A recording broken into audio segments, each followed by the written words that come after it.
as we come marching, marching in the beauty of the day. Our million darkened kitchens, our 1,000 mill lofts grey, are touched with all the radiance that the sudden sun discloses. For the people hear us singing, bread and roses, bread and roses. Hello and welcome to the first edition of Elizabeth's Corner. I'm Susan Munro and I'm chair of Elizabeth's Group, the small charity formed in 2018 to get Elizabeth Wolstenholme remembered and back in the history books where she belongs, and to raise money to commission a statue of her for our town centre. We've been a very successful group, and on International Women's Day this year we unveiled our Elizabeth, a wonderful bronze statue by the award-winning sculptor Hazel Reeves. Hazel also made the Emmeline Pankhurst statue that stands in St Peter's Square in Manchester, so this prestigious piece of art is a real feather in Congleton's cap. It was a very proud and happy day in March for all those involved with the project. Since the unveiling, I have been very moved at how the community have taken her into their hearts. She is so appreciated, and people regularly leave her flowers and other items. It warms my heart every time I pay her a visit. I have noticed also that a large number of people walk past, reach out and just touch her hand as they pass. And I'm wondering if people are feeling that to touch her in this way somehow brings them good luck. I really hope they do. I love that idea, and I feel sure Elizabeth would bring everyone good luck. So, Elizabeth's Corner. Well, it's my intention over time to use the show to share with you something about the process of raising the money and our experiences over the last 4 years, our triumphs, our battles, our despairs, and our ultimate victory. I also want to bring you some of the amazing and wonderful things that Elizabeth did in her life, both nationally and locally, that I'm sure you'll be surprised and interested to learn about. And I also want to invite some guests along to talk to you, not only about Elizabeth and the women's movement more generally, but some up-to-date issues that interest and affect women today. So, watch this space, or whatever the radio equivalent is. Over the last couple of weeks, it's been my honour to meet the judges of Britain in Bloom. They've been out and about in the town, inspecting the town's horticultural efforts, and I was asked to stand by our Elizabeth and answer any questions the judges had. Of course, being the world's biggest show-off and jumping at any opportunity to dress as a suffragette and talk about our wonderful statue and the amazing life of Elizabeth Wolstenholme, I was more than happy to oblige. You may have seen me if you were out and about midweek, standing like a drip in the rain, waiting for the judges to put in an appearance. I overheard one person saying, "Oh, look, there's that woman dressed like a suffragette again." Hey-ho, fame has its price. The judges' response to the statue was the usual one. Huge smiles, lots of interest in Elizabeth's life, as well as admiration for the artwork and our fundraising achievements. The usual questions were asked. Was she really that small? Why has she been forgotten? I never tire of answering questions about Elizabeth. Digging into my knowledge of Elizabeth and her life, I was able to share with them the link that Elizabeth and Ben Elmy have with horticulture. I'll share it with you now. Ben and Elizabeth were both driven to see equality between the sexes, and they both understood that the only way that women could truly be emancipated and free of male domination was via education and by having control over their own fertility.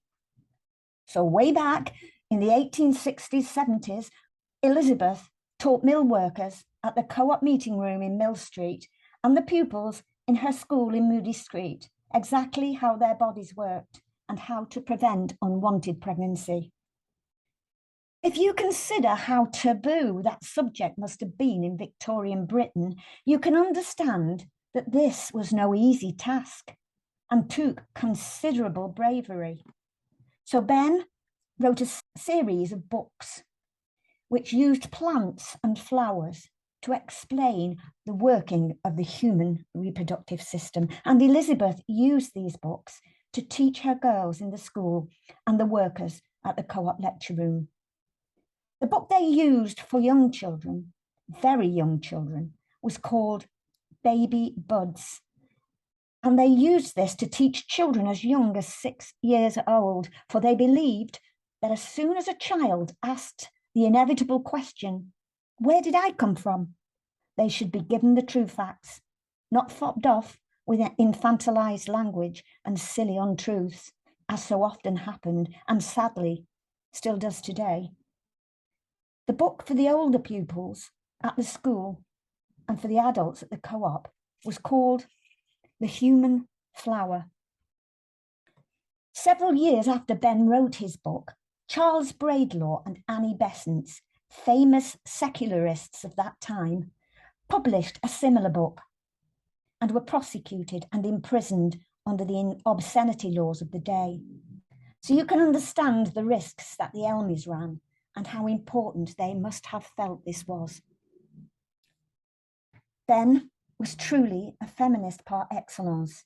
He was the first mill owner to pay women their own wages.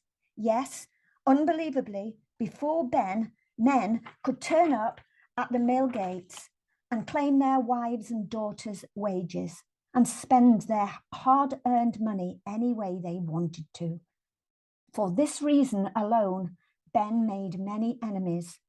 Men did not take kindly to having their superiority and ownership of the women in their families challenged in this way. Reading The Human Flower today, some of the words and ideas they use sound strange to the modern ear. But scratch deeper, and Ben's understanding and sensitivity of the women's point of view must have been so at odds with his peers. He was a gifted and talented poet and writer, and reading his words over 150 years later, I am deeply moved by some of the things he wrote. His understanding of the female condition was deep and emotional.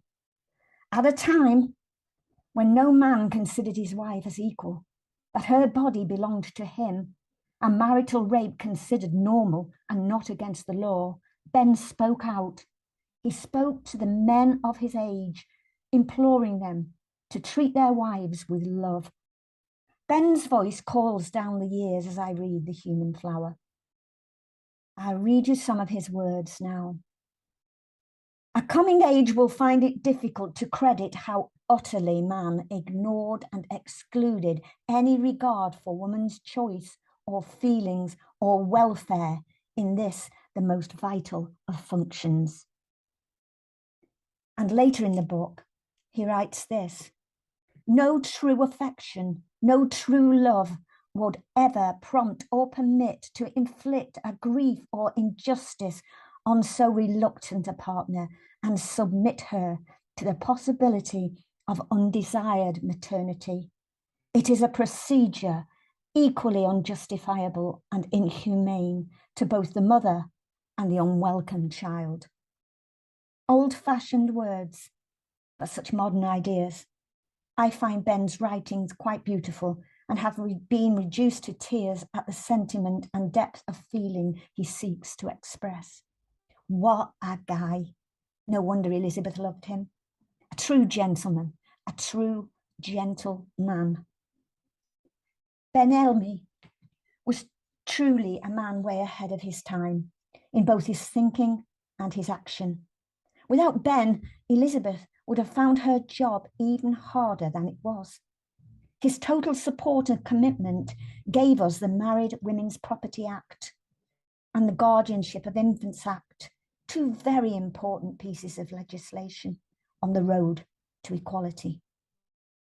The Elmys almost bankrupted themselves by using every penny they had getting these bills through Parliament. We owe them so much. Both Ben and Elizabeth were poets, and of course, in flamboyant Elmy style, Ben ends The Human Flower with a short poem, which I will read to you now to end our first edition of Elizabeth's Corner. Of those that eye to eye shall look on knowledge, under whose command is earth and earths, and in their hand all nature is an open book. Thank you very much. Goodbye till next time from Elizabeth's Corner and from me, Susan Munro. As we come marching, marching, we bring the greater days. For the rising of the women means the rising of the race. No more the drudge and idler tend the toil where one reposes, but a sharing of life's glories, bread and roses, bread and roses, bread and roses, bread and roses.